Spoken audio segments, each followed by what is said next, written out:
नमस्कार, times of Swaraj में आप सबों का स्वागत है। मैं हूं संतोष सिंह और आज हम टाइम्स ऑफ स्वराज में बात कर रहे हैं, क्या वाकई में मोदी देश को सट्टा बाजार बनाकर छोड़ दिए हैं?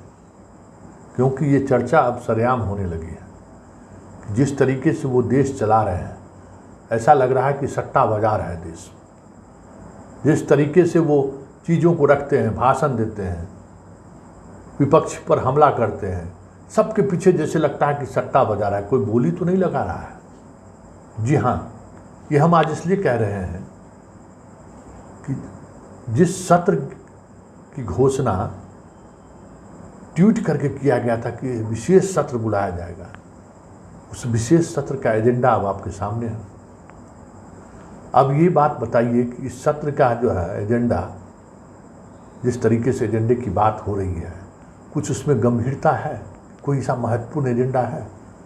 जरा गौर से देखिए। जिस 4 एजेंडों पर चर्चा होनी है, ऐसा है कि दिसंबर में लाता तो जुल्म हो जाता इस एजेंडे से, दिसंबर में आ जाता तो।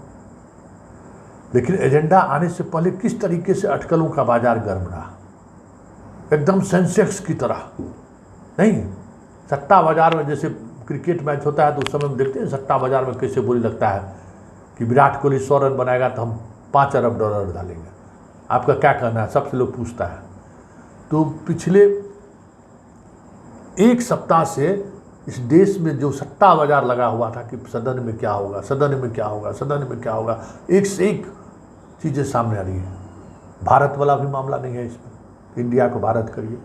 हो सकता है कि अंतिम दिन वो ला कर रखें, फिर दिसंबर में उस पर उसको पास करें। भाई पास कर दीजिए ना, क्या दिक्कत है? यो भी एजेंडा ले लीजिए। तो एजेंडा बचा कर रखे हुए कि फिर दिसंबर में विवाद उस पर खड़ा करेंगे तो लेंगे देना है। मतलब इस सूझ को ऐसा बनाए रखना है। कहाँ गया एनआरसी? याद करिए तो, कितना देश में आंदोलन हुआ था। कहाँ गया एनआरसी? क्यों नहीं एनआरसी लागू किए? भाई किसने रोका? आप पूरे देश में हंगामा हुआ, कई महीने तक लोग आंदोलन किए, कोई मतलब नहीं है। आंदोलनकारी थक गए, लगा के एकदम लागू होना चाहिए, एनआरसी लागू नहीं हुआ। कि जो रोज बयान देता है लोग कि भाई जनसंख्या वाला में 10 बच्चों का निर्धारित करिए ना, क्या दिक्कत है करने में? 3 तलाक वाला में करने में क्या दिक्कत है? ये रोज इशूज क्यों बनाए रहते हैं? तो इशू को जिंदा रखना, मतलब आपके दिमाग में समस्या का समाधान नहीं करना, समस्याओं को बना कर रखते हुए आपको याद दिलाते रहना है। तो भाई अब क्या कर दीजिए। कॉमन सिविल कोड क्या हुआ? बड़ी बहबेला मचा था, common civil code, common civil code लेना ही है। भाई किसने रोका है? किसी ने रोका है कॉमन सिविल कोड पर? तो कोई नहीं रोका है। कॉमन सिविल कोड पूरा हंगामा हुआ, चर्चा हुई, रिपोर्ट वाले 1 नेशन 1 इलेक्शन। आप कमेटी गठित कर दिलाइए ना भाई कि किस तरीके से आप कॉमन सिविल कोड पे भी अभी तक आप तय नहीं कर पाए हैं कि किस कानूनी क्या प्रावधान होगा। अभी तक तय नहीं आया है कि हम इस तरीके से कॉमन सिविल कोड लागू करना चाहते हैं। 1 नेशन 1 इलेक्शन बहुत अच्छी बात है, जो आप कहते हैं बहुत अच्छी बात, होना चाहिए। क्यों नहीं ला रहे हैं? भारत और इंडिया क्यों नहीं ला रहे? हटा दीजिए इंडिया नाम। अरे न भारत अपना दिया हुआ नाम है, न इंडिया अपना दिया हुआ नाम है। भाई वैसे भी नाम तो कोई, भाई हमारा आपका जन्म हुआ तो नाम तो बाप माँ दिया है ना भाई, कि कोनो सरकार नाम दिया है? तो जो इंडिया को लोग जो आए, जो सिंधु घाटी की इधर वाला सबको कहने लगा इंडस इंडस इंडस कह दिया, इंडिया नाम दे दिया। बाद में लोग भारत भारत कहने लगे, भारत भी बोलने लगे लोग, आर्यावर्त भी बोलते हैं, बहुत सारा नाम है इस देश का। भाई अब जम्बू देश भी इस देश का नाम है। तो क्या ठीक है, बदल दीजिए नाम, किसी को इतराज़ है? वो इतराज़ जिसको इतराज़ होने दीजिए। लेकिन इन सब के बीच जो आप असल मकसद जो चीज़ें लाने का था वो तो आपको सामने आ गया कि आप इस देश में निष्पक्ष चुनाव होना देना नहीं चाहते हैं, या ऐसा चुनाव आयोग का गठन हो जिस पर हर किसी का भरोसा हो, ये आप नहीं चाहते हैं। ये बात तो सामने आ गई अब कि सुप्रीम कोर्ट का 5 जज का फुल बेंच का जजमेंट आया कि चुनाव आयुक्त निष्पक्ष होना चाहिए, उन पर कोई आरोप नहीं लगे। इसलिए उसकी नियुक्ति को लेकर एक पैनल बने और उस पैनल में सुप्रीम कोर्ट का चीफ जस्टिस भी रहे। आपको आपत्ति हुआ, और ये तब तक लागू रहेगा जब तक सरकार या संसद कोई कानून नहीं बना लेती है। तो भाई जो आयुक्त हैं वो आयुक्त तभी जून जुलाई में रिटायर्ड होंगे, अभी तो कोई नियुक्ति की प्रक्रिया भी नहीं है, अभी कोई नया लोग आने वाला भी नहीं है। जो अभी इलेक्शन कमीशन में जो लोग आयुक्त हैं वो ऑलरेडी आयुक्त बने रहेंगे 2024 के इलेक्शन तक, तो फिर इतना जल्दबाजी किस बात का है? बिल लाने की जल्दी क्या है? अरे सुप्रीम कोर्ट का तो उसका आदेश का अनुपालन तब होगा ना जब नए आयुक्त की बहाली होगी।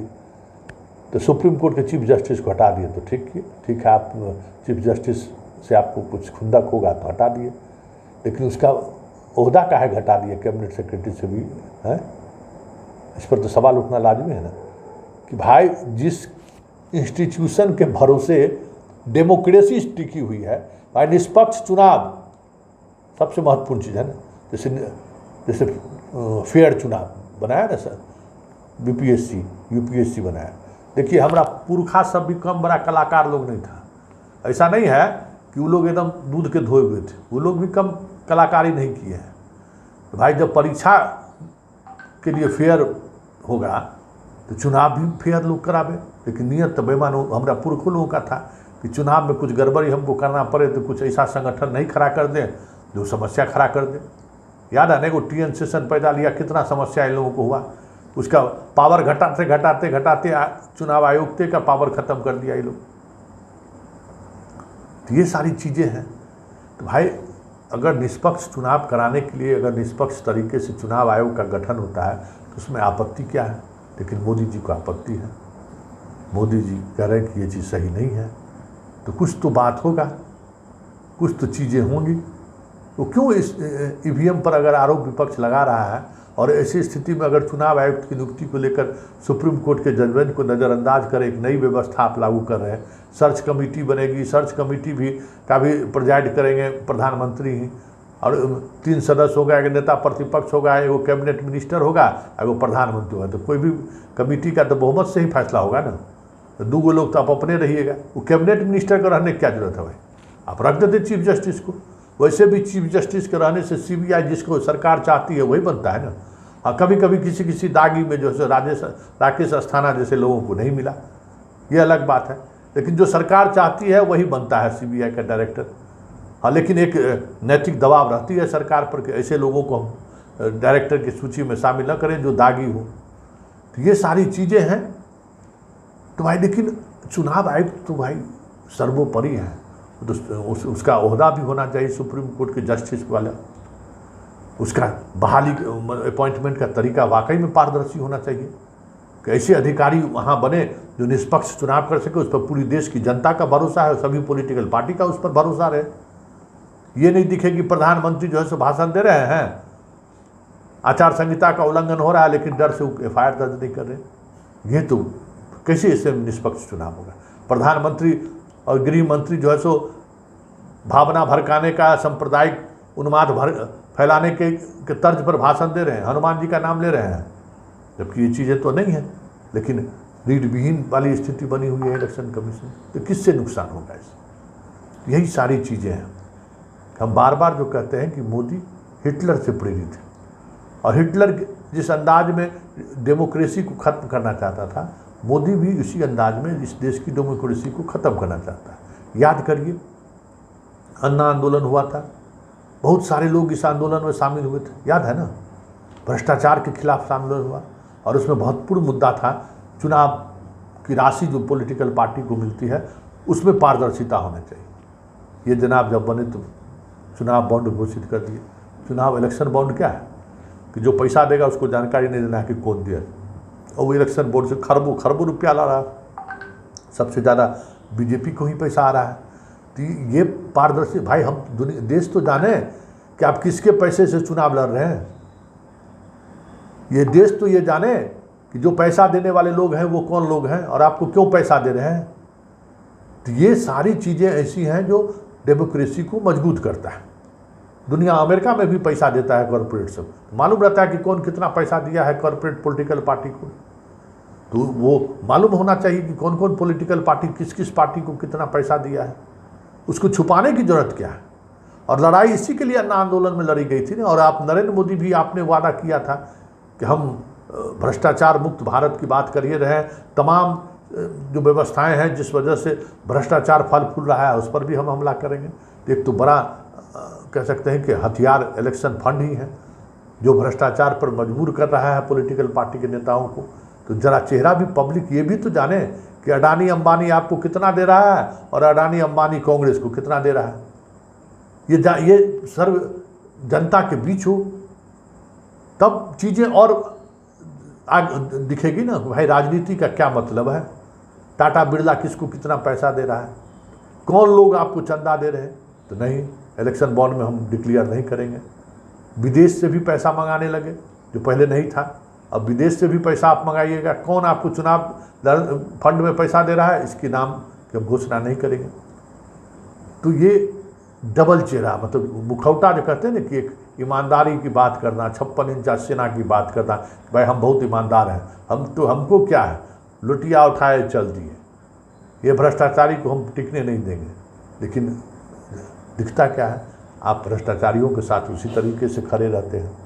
जो भ्रष्टाचारी अभी आरोप में है, जेल से बाहर आया, आपकी पार्टी में मिल गया, सारा मुकदमा उसका स्थगित हो गया।